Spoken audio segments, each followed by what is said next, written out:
So, 40 days na paghahanda po at paggugunita sa paghihirap at sakit ng ating Panginoong Yesu Cristo.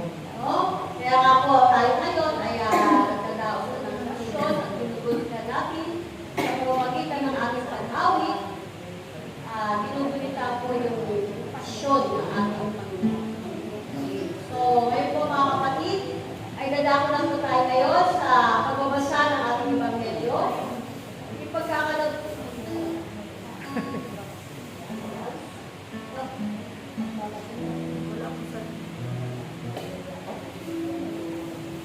ano ba? Nadako na po tayo ngayon sa pagbabasa ng ating